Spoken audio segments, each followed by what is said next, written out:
आते हैं तो घबरा जाता है। আমি দিল্লি এলেই প্রশাসন ঘাবড়ে যায়, বঙ্গভবনে তল্লাশি চালানো হচ্ছে। मैं देखो घर का कपड़ा पड़ के चलाया, इसी के लिए हमको रुक नहीं सकता है, देश को सुरक्षा नहीं दे सकता है। बंगाल को ऊपर टर्चर करते हैं, आम जनता को ऊपर टर्चर करते हैं और SIR का नाम पे सत्यानाश कर रहा है। দিল্লিতে যখন বিস্ফোরণের ঘটনা ঘটে তখন এত পুলিশ কোথায় থাকে? जब दिल्ली में एक्सप्लोजन होता है तो तब दिल्ली पुलिस कहाँ रहता है?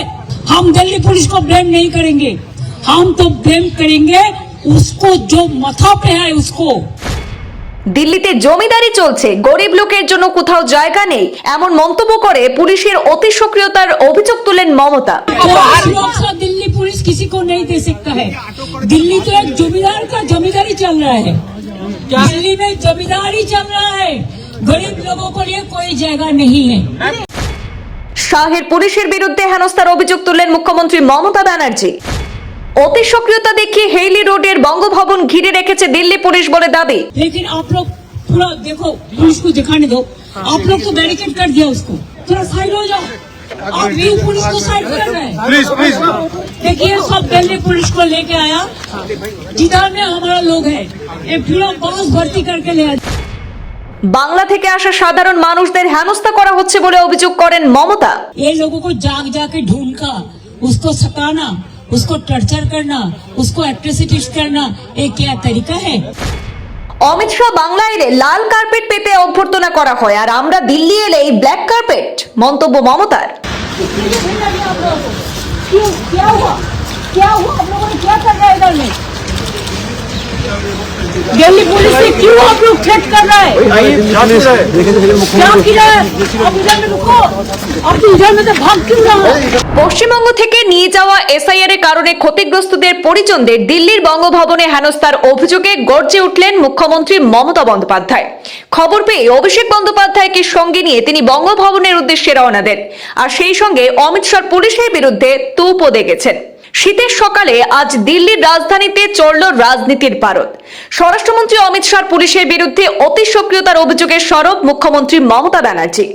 জীবিত হলেও নির্বাচন কমিশনের খাতায় মৃত এমন 50 জন ভোটারকে দিল্লিতে নিয়ে গেছে তৃণমূল। SIR এর কারণে পরিবারের কোনো সদস্যের মৃত্যু হয়েছে এমন পরিবারগুলির সদস্যরাও এসেছেন দিল্লিতে। বাংলা থেকে আসা সেই সাধারণ মানুষদের হেনস্থা করছে দিল্লি পুলিশ বলে অভিযোগ করেন মমতা।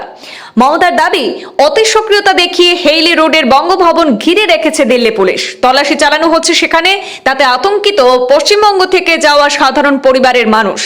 এই খবর পেয়ে এক কাপড়ে চাণক্যপুরী বঙ্গভবন থেকে হেইলি রোডের বঙ্গভবনের উদ্দেশ্যে রওনা হন তৃণমূল সুপ্রিমো। সঙ্গে ছিলেন তৃণমূল কংগ্রেসের সর্বভারতীয় সাধারণ সম্পাদক অভিষেক বন্দ্যোপাধ্যায়। অমিত শাহের বিরুদ্ধে খুব উগরে মুখ্যমন্ত্রী বলেন, দিল্লিতে যখন বিস্ফোরণ হয় তখন এত পুলিশ কোথায় থাকে? আমি দিল্লি এলেই এরা ঘাবড়ে যায়। চাইলে আমি লাখ লাখ লোক নিয়ে আসতাম, তা করিনি। নিয়মের বাইরে কিছু করছি না, যা করছি অনুমতি নিয়েই করছি, এখানেই শেষ নয়। মমতার কথায় আসল হচ্ছে মাথায় বসে থাকা ওই লোকটা। দিল্লি পুলিশ আমাদের রাজ্যের লোকদের উপরে অত্যাচার করছে, হুমকি দিচ্ছে। অমিত শাহ বাংলা এলে লাল কার্পেট পেতে অভ্যর্থনা করা হয় আর আমরা দিল্লি এলেই ব্ল্যাক কার্পেট। নির্বাচন কমিশনার জ্ঞানেশ কুমারের সঙ্গে সাক্ষাতের উদ্দেশ্যে দিল্লিতে গিয়েছেন মুখ্যমন্ত্রী মমতা বন্দ্যোপাধ্যায়। তিনি রয়েছেন দিল্লির চাণক্যপুরী এলাকায় বঙ্গভবনে। অন্যদিকে হেইলি রোডের বঙ্গভবনে রয়েছেন পশ্চিমবঙ্গ থেকে যাওয়া 30 পরিবারের সদস্যরা। এই 30 পরিবার SIR এর কারণে কোনো না কোনো ভাবে ক্ষতিগ্রস্ত। মুখ্যমন্ত্রী মমতা জানিয়েছেন, তিনি খবর পেয়ে হেইলি রোডের সেই বঙ্গভবন ঘিরে ফেলেছে দিল্লি পুলিশ। এই খবর পেয়ে তিনি ভেতরে ঢুকে তল্লাশি চালানো হচ্ছে, এইসব খবর পেয়ে তিনি সেখানে উপস্থিত হয়েছেন। সাংবাদিকদের সামনে খুব উগরে তৃণমূল নেত্রী বলেন, দিল্লি পুলিশ এভাবে বঙ্গভবনে তল্লাশি চালাতে পারেন না। দিল্লিতে জমিদারি চলছে, গরিব লোকের জন্য কোনো জায়গা নেই। অতি সক্রিয়তা দেখাচ্ছে পুলিশ, সবাই ভয় পাচ্ছে। সুরক্ষা নয়, বাঙালি পরিবারে ভয় দেখাতে এসেছে পুলিশ। কমিশনের অত্যাচারে 150 লোক মারা গিয়েছে বাংলায়।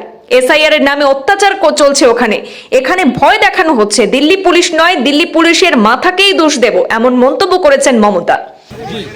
क्या कोई तरीका है कि हमारा लोग अगर बंगाल से कोई आए तो हमारा बंगभवन जो हमारा है उधर में जाके वो लोग थ्रेट करे? ये क्या है? सुप्रीम कोर्ट के हमारे केस चल रहे हैं, जुडिशियरी के ऊपर हमारा आस्था है, हमारा केस हमारा इलेक्शन कमीशन में मीटिंग है, तो ये लोगों को ये सोचना चाहिए था।